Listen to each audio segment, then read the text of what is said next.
هو انت جاي تكلمني في ايه؟ في اللي فات؟ يا ابني اللي فات ده مش انت اللي حسيت بيه، مش انت اللي اتجرحت ولا اتقسيت ولا بكيت. اللي عدى ده مش ايام وعدت، ده عمر وضاع. كنت فين انت وانا طفل عنده 5 سنين شايف ابوه بيتقتل قدامه ومش عارف يعمل له حاجه؟ 20 سنه وانا شايف دموع امي بتنزل قدامي وبرضه مش عارف اعمل لها حاجه. ومنظر موت ابويا بيتعرض قدامي 24 ساعه وبشوفه زي ما انا شايفك كده بالظبط. 20 سنه شايف العذاب والنوم على التراب.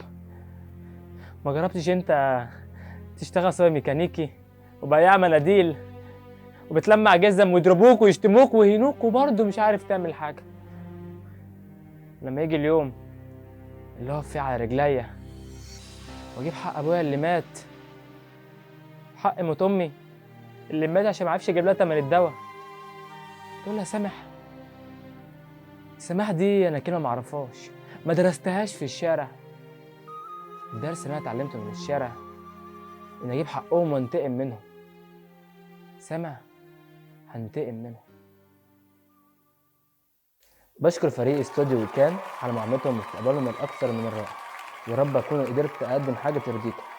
ما تنسوش دعمكم وتشجيعكم، هيفرق قوي معايا.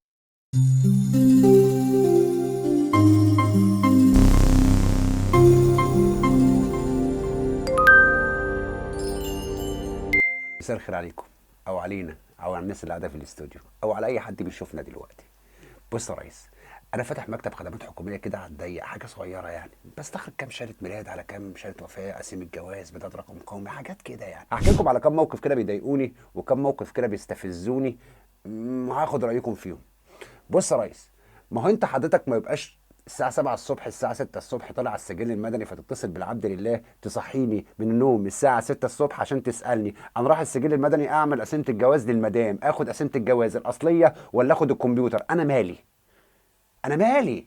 وبعدين حضرتك رايح تعمل البطاقة لوحدك في السجل، يعني ما أنتش منفعني، فبتتصل بقى الساعة 7 الصبح عشان تسألني آخد معايا إيه، وبعدين يتصل بيك واحد الساعة 3 بالليل يا أستاذ شنودة، معلش انا بكره رايح اعمل جواز السفر لبنتي الصغيره، جواز السفر اعمل لها جواز سفر لوحديها ولا اضيفها على جواز السفر بتاعي؟ انا مال اهلي؟ مش كده يا جدعان. وبعدين السؤال ده ما يتسالش الساعه 4 5 المغرب، يعني ما يتسالش الساعه 2 الظهر، لازم يتسال الساعه 3 الفجر. مش كده يا جدعان. وبعدين يا باشا يعني ما تزعلش مني، خش على جوجل هيقول لك المعلومات دي كلها. ليه تتصل بيا الساعه 3 الفجر؟ انا عايز تعرف مني معلومه زي كده. هحكي لكم على موقف تاني. حد جاني عايز يعمل بطاقة لبنته أول مرة، لسه طالبة، فالمفروض إن هو أول مرة بيروح السجل المدني عشان يتصور.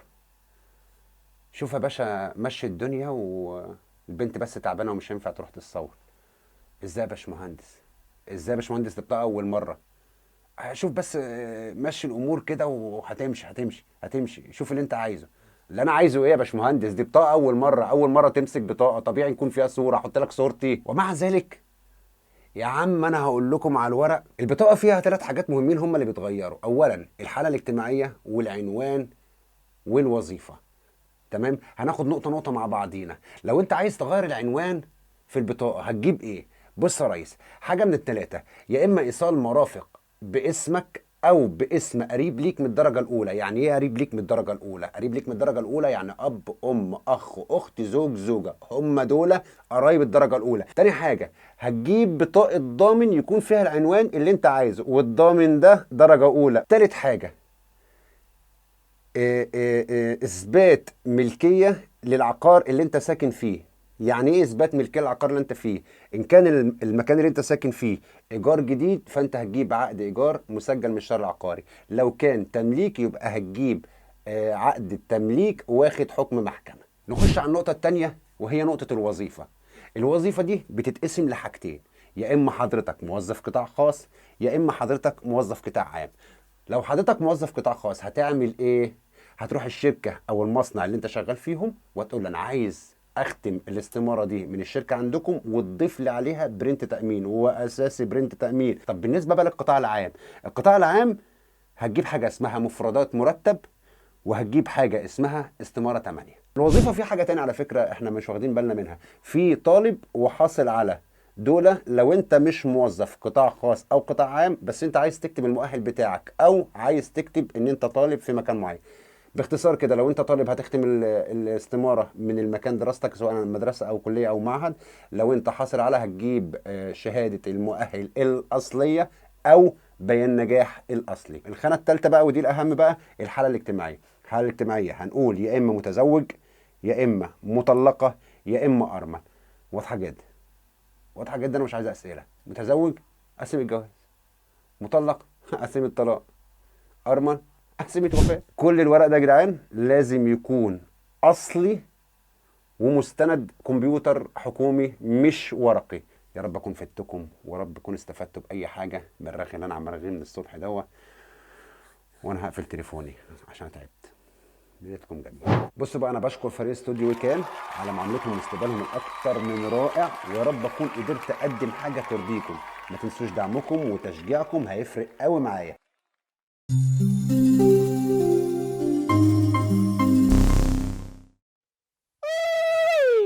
زغرتولي يا علم، زغرتولي يا بيه. انا بقيت في اكبر نادي فيك يا عالم، نادي مصاريطة 1 2، اكبر نادي محدش عرف يخش غيري. عارفين يعني ايه نادي مصاريطة 1 2؟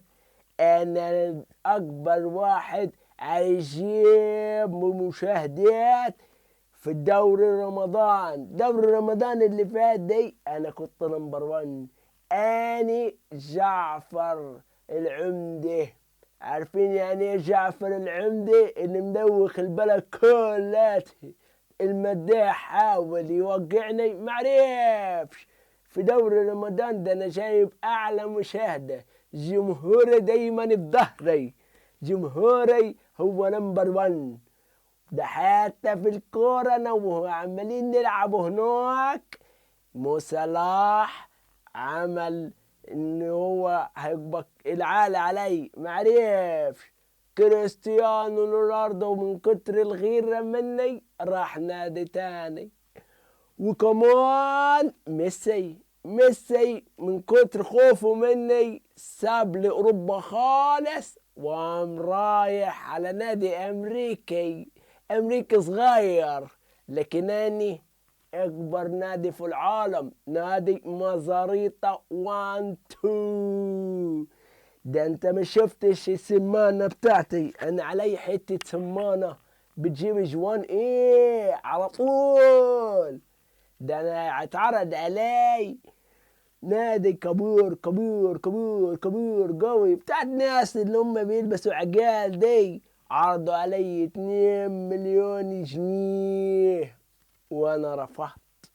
اني جعفر ده انا بكتر حبي مصاريطة في غنوا لي اغنية مو جعفر. انا جعفر ده اي حد فيك يا بلد بيلعب كورة لازم يلبس ستارز. عندنا في مزاريطة بيلبس باتا 41. عارفين يعني ايه باتي؟ اي حد في مصر عارف باتا كويس. اني باجي لعيب به، اني مو جعفر اللي خارب الدنيا. وانتظروني في الماتش الجاي. سلام. بشكر فريق استوديو ويكان على المعاملة والاستقبال الأكثر من رائع، ويا رب أكون قدرت أقدم حاجة ترضيكم. ما تنسوش الدعم والتشجيع هيفرق قوي معاي.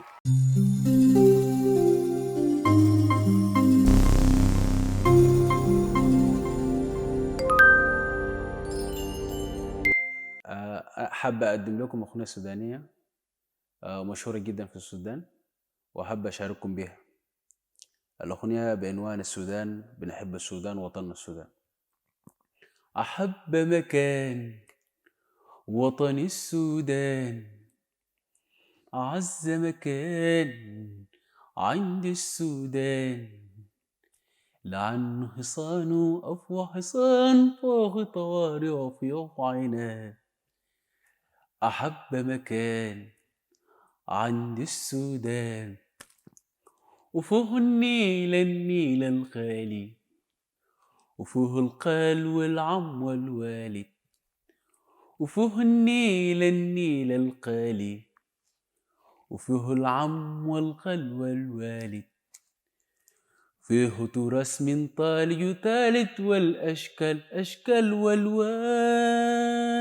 أحب مكان عند السودان أحب مكان وطن السودان. السودان إشراقة جديدة في إفريقيا وبسمة سعيدة. السودان إشراقة جديدة في إفريقيا وبسمة سعيدة. فيه عروض عدود وجوب من عادة وفنون وبيان. أحب مكان عند السودان أعز مكان وطن السودان.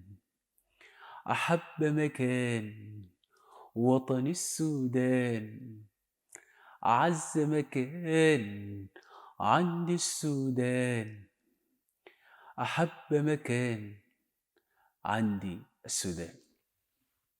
أنا بشكر الفريق بتاع استديو يوكان على التعامل بتاعتهم معنا وطريقة كان كويس جدا. وما تنسوا شجعوني وأدعموني وده بيفرق معي جدا لما انتوا اشوفوكم انتوا بتدعموني في الفكرة ده.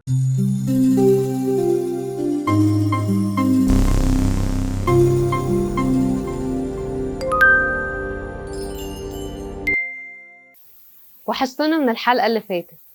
معانا النهاردة كل الاس ام اس اللي انتوا كتبتوها. فاكرين السؤال بتاع المرة اللي فاتت؟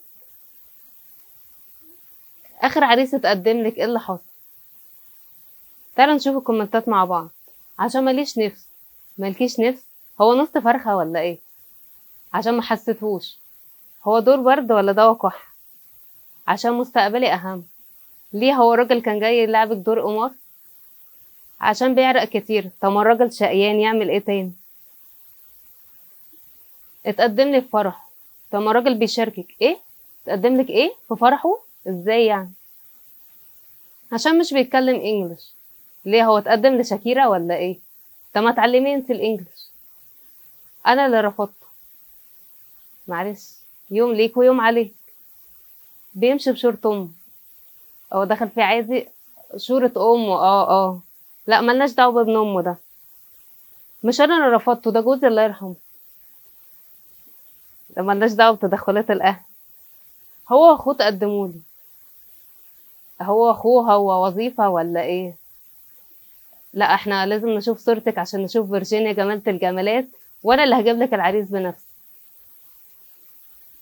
بنت بتقول انا 18 سنه وتقدم لي ساري عربي بس هو كبير شويه 80 سنه، اوافق ولا لا؟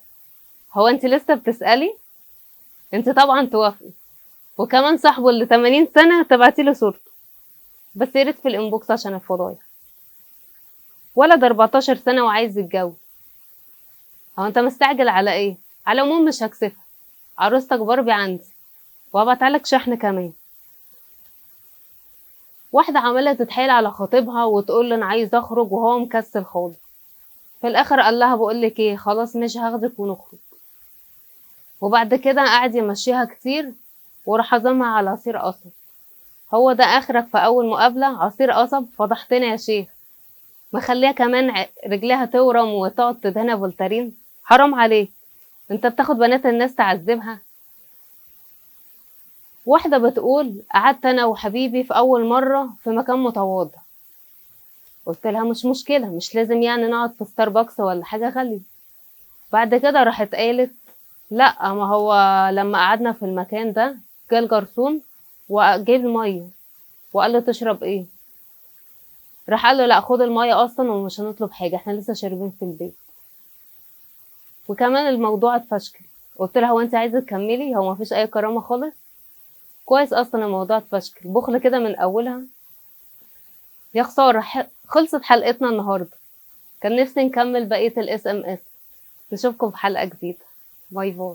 بشكر فريق استوديو ويكند على معاملتهم واستقبالهم الاكتر من رائع، ويا رب اكون قدرت اقدم حاجه ترضيكم. ما تنسوش دعمكم وتشجيعكم، هيفرق قوي معايا.